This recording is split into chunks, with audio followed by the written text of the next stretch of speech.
अंतिम चरण का आज प्रचार थम जाएगा। अंतिम चरण में 57 सीटों पर 1 जून को मतदान होना है। उनमें बिहार की 8, हिमाचल प्रदेश की 4 और झारखंड की 3, ओडिशा की 6, पंजाब की 13 और उत्तर प्रदेश की 13, वहीं पश्चिमी बंगाल की 9 और केंद्र शासित चंडीगढ़ की 1 सीट शामिल है।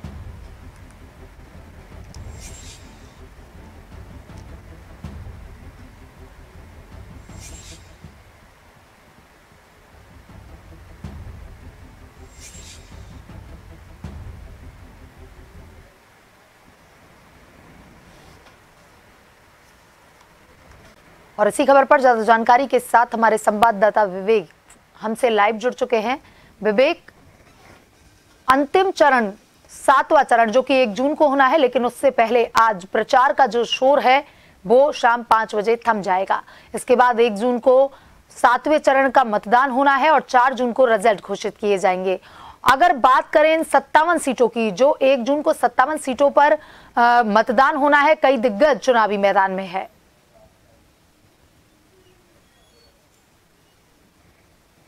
को देखिए, लोकसभा चुनाव 2024 को लेकर 16 मार्च से शुरू हुआ चुनावी शोर जो है वो आज शाम को थम जाएगा। 16 मार्च को चुनावी तारीखों का ऐलान किया गया था और 19 अप्रैल को लोकसभा चुनाव के पहले चरण के लिए मतदान हुआ था। वहीं अब 1 जून को 7वें और अंतिम चरण के लिए मतदान होगा। 1 जून को देश के 57 लोकसभा सीटों के लिए वोट डाले जाएंगे। तो ऐसे में आखिरी चरण के लिए आज शाम को चुनावी शोर जो है वो पूरी तरह थम जाएगा। इस चरण में प्रधानमंत्री नरेंद्र मोदी की सीट पर चुनाव होगा। इसके अलावा जो मीसा भारती है वो उनकी सीट पर इस पर चुनाव होगा। टीएमसी नेता अभिषेक बनर्जी जो है उनकी सीट पर चुनाव होना है।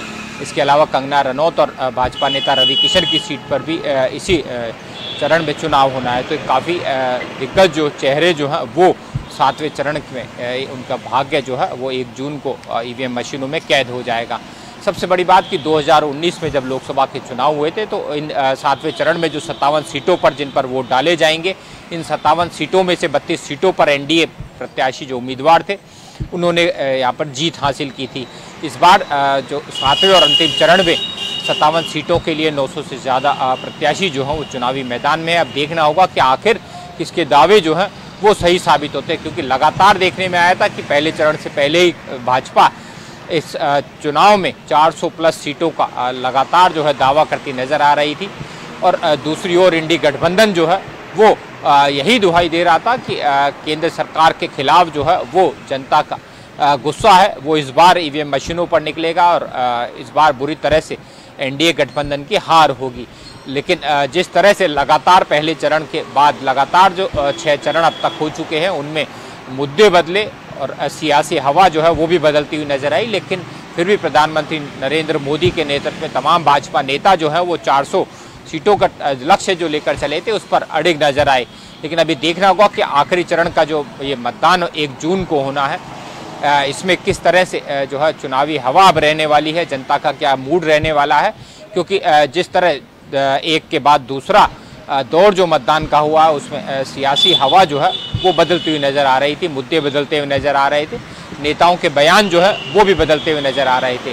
तो अभी देखना होगा कि आखिरी जो ये चुनाव होना है, आखिरी जो चरण का मतदान होगा, इसमें फिलहाल क्या रहने वाला है। लेकिन अभी ये जरूर देखा जा रहा है कि आखिरी चरण में बिहार की 8 सीटों पर, हिमाचल प्रदेश की 4, झारखंड की 3, उड़ीसा की 6, पंजाब उत्तर प्रदेश की 13 सीटों पर मतदान होना है। पश्चिमी बंगाल की जो है 9 सीट और चंडीगढ़ जो केंद्र शासित प्रदेश है इसकी 1 लोकसभा सीट पर इस चरण में मतदान होना है। तो कई राज्यों में जो है इस अंतिम चरण में मतदान होना है। तो ये देखना होगा कि आखिर सियासी जो हवा है वो किसकी ओर बहती हुई नजर आएगी। लेकिन फिलहाल ये तय माना जा रहा है कि सभी दलों और नेताओं के अपने अपने दावे जो है वो इस लोकसभा चुनाव में पूरी तरह हावी रहे हैं। एक तरफ विकास की बात की जा रही थी, दूसरी ओर राम मंदिर सरीखे मुद्दे जो हैं वो इसमें शामिल थे। साथ ही जो आरक्षण का मुद्दा था, जो ओबीसी आरक्षण का मुद्दा था, वो भी इस चुनाव में पूरी तरह से हावी रहा है। तमाम 7 चरणों पर वोटिंग पूरी होने के बाद ईवीएम मशीनें कड़ी सुरक्षा में जो रखी गई है वो कैद रहेगी और 4 जून को एक साथ तमाम सीटों पर मतगणना होगी। और 4 जून को जो है परिणाम सामने आ जाएंगे। लेकिन अब ये देखना होगा कि आखिरी चरण में जो है किसके दावे पूरी तरह सही साबित होते नजर आते हैं और हवा का जो मतदाताओं का रुख रहेगा वो किसकी ओर रहेगा। जी विवेक, तमाम जानकारी के लिए धन्यवाद। लोकसभा सामान्य